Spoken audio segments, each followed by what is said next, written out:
Doctor ইউনূসের কাছে জামাত ইসলামীর প্রস্তাবের জয় জয়কার। আমরা দেখতে পাচ্ছি ইদানিং জামাত যেভাবে প্রস্তাব দিচ্ছে, দেশ সেভাবে এগোচ্ছে, সেভাবে এগোতে হবে।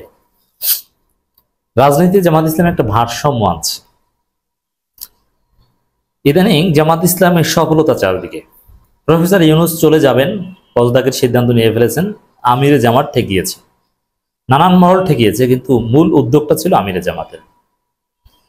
বাংলাদেশের রাজনীতির ইতিহাস যদি লেখা হয়,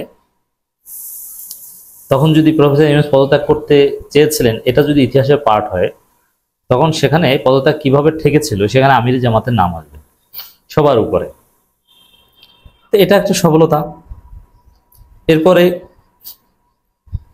এর আগে সর্বদলীয় বৈঠক হয়েছে, এই যে বৈঠক লাস্ট, তার আগের বৈঠক সব দলের সাথে আলাদা আলাদা বসেছে, সেটাও ছিল আমিরে জামাতের বা জামাত ইসলামীর প্রস্তাব।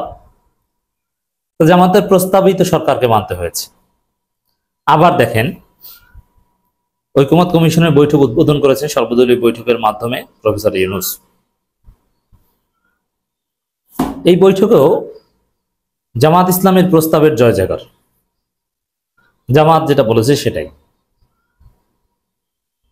আমি দেখাচ্ছি দর্শক। প্রফেসর ইউনূস কি বক্তব্য দিয়েছেন আর জামাত কি বিষয়ে আলোচনা করেছে, দেখবেন যে তার মধ্যে মৌলিক পার্থক্য নেই। প্রফেসর ইউনূস যে সমাধান রোডম্যাপ দিয়েছে, যে আমাদের সমস্যার সমাধান কোন জায়গায় নিহিত, এবং নির্বাচন সংস্কার বিষয় যা বলেছে, জামাত যা বলেছে, তার মধ্যে কোনো পার্থক্য নেই। জামাত স্পষ্ট করেছে তারা প্রফেসর ইউনূসের ঘোষিত সময়ের মধ্যেই নির্বাচন চায়। মানে ইউনূস যা বলেছেন আপনাদেরটা ঠিক আছে, আমরা একমত। তো ইউনূস এবং জামাতের মধ্যে তো পার্থক্য নেই।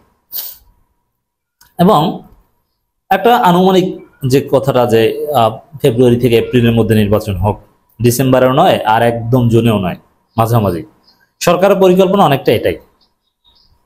এবং সরকারের চিন্তা দর্শন পরিকল্পনা জামাতেরটা মিলে যাচ্ছে। আবার জামাত অন্যভাবে প্রস্তাব দিয়েছে যে আগে সংস্কার, পরে স্থানীয় সরকার নির্বাচন, পরে জাতীয় নির্বাচন। তো সরকারের মধ্যে পরিকল্পনা আছে, স্থানীয় সরকার সব না করা গেল, কিছু কিছু স্থানীয় সরকার নির্বাচন আগে করবে জাতীয় নির্বাচনে। তো জামাতের প্রস্তাবই মিলে যাচ্ছে। আবার কিছু বিচার ফাইনাল করবে, যেটা ডিসেম্বরে সম্ভব না, এই জন্য ফেব্রুয়ারি, মার্চ বা এপ্রিল মতো লাগতে পারে। জামাতের এটাও প্রস্তাব যে কিছু বিচার একদম ফাইনাল করতে হবে, দুই একটা বিচার, সব তো আর সম্ভব নয়। সরকার এটাই চায়, এটাই পরিকল্পনা। জুলাই সনদ করতে হবে, সরকার চূড়ান্ত সিদ্ধান্ত নিয়েছে, জামাত এটা বলেছে। তো জামাতের প্রস্তাব এখানে জয় জয়কর কেন? এর কারণ হচ্ছে জামাত জাতির বৃহত্তর স্বার্থে রাজনীতি করে, দলীয় ক্ষুদ্র স্বার্থে কথা বলছে না। জামাত ইতিহাসের স্থান পেতে চায়। যেরকম এরশাদের পতন পরিবর্তন সময়ে কেয়ারটেকার গভর্নমেন্টের থিওরি দিয়ে জামাত ইতিহাসের স্থান হয়েছে। আজকে কেয়ারটেকার সরকার বললেই, যেন আওয়ামী লীগ কেয়ারটেকার সরকার বাতিল করার সময় বলেছে এটা তো জামাতের থিওরি। সেই তত্ত্বাবধায়ক সরকারের মাধ্যমে যেরকম জামাত আলোচিত বা একটা সমাধান করেছিল, এভাবেও জামাত এখনো সমাধান করতে চায় বা ভারসাম্য আনতে চায়। এই সেনাপ্রধান এবং ইউনূসের মধ্যে যে দূরত্ব, এটা সমাধানের চেষ্টাও জামাত করেছে, মানে একটা ভারসাম্য আনার চেষ্টা করেছে। সেনাবাহিনী অবদানও স্বীকার করে জামাত, আবার ডক্টর ইউনূসের পাশেও আছে। সেনাবাহিনীর কথায় ডিসেম্বর নির্বাচনে রাজি হয় নাই, আবার সেনাবাহিনীকে বাদ দিয়ে কোনো কিছু করবে এটাও না। একটা ভারসাম্য আনছে জামাত, ইজ ভেরি গুড। বৈঠকে দুই বিষয় জোর দিয়েছে জামাত। জাতীয় ঐকমত্য কমিশনের সঙ্গে বৈঠকে প্রধানত দুটি বিষয় আলোচনা হয়েছে বলে জানিয়েছেন বাংলাদেশ জামাত ইসলামীর নেতারা। এর একটি সংস্কার, আরেকটি নির্বাচন। এখন জামাতের এটা নিয়েও আমরা দেখেছি যে বিএনপি সালাউদ্দিন মিথ্যাচার করেছে। তিনি বলছেন সব দল ডিসেম্বর নির্বাচনে একমত, অথচ জামাতে কথা বলেনি। জামাত সংস্কার এবং নির্বাচন নিয়ে কথা বলেছে। ডক্টর ইউনূসের কমিটমেন্ট এটাই, সংস্কার এবং নির্বাচন। জামাত বলছে সংস্কার নির্বাচন, ডক্টর ইউনূস বলছে সংস্কার নির্বাচন। আর বিএনপি বলছে কিসের সংস্কার? নির্বাচন। 3 মাসেও নির্বাচন সম্ভব। 2 জুন রাজধানী বেইলি রোডে অবস্থিত ফরেন সার্ভিস একাডেমিতে কমিশনের চেয়ারম্যান এবং প্রধান উপদেষ্টা অধ্যাপক ডক্টর মোহাম্মদ ইউনূসের সঙ্গে বৈঠক শেষে এক সংবাদ সম্মেলনে একথা জানান জামাত নেতা ডাক্তার সৈয়দ আব্দুল্লাহ মোহাম্মদ তাহের। তিনি বলেন কয়েকটি বিষয় আলোচনা হয়েছে। তার মধ্যে একটি সংস্কার আমরা বলেছি জুলাইয়ের মধ্যে সংস্কার করতে হবে, তারপর জুলাই সনদ হবে, সেখানে আমরা সাইন করব। তো জুলাই সনদ হবে, সেখানে আমরা সাইন করব।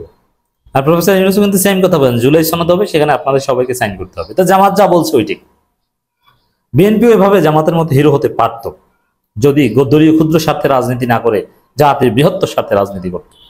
জামাত দলীয় স্বার্থ এখানে প্রাধান্য দিচ্ছে না, জাতির বৃহত্তর স্বার্থ এবং 24-এর স্পিরিটকে জামাত ধারণ করছে বলেই জামাতের প্রস্তাবের জয় জয়কার।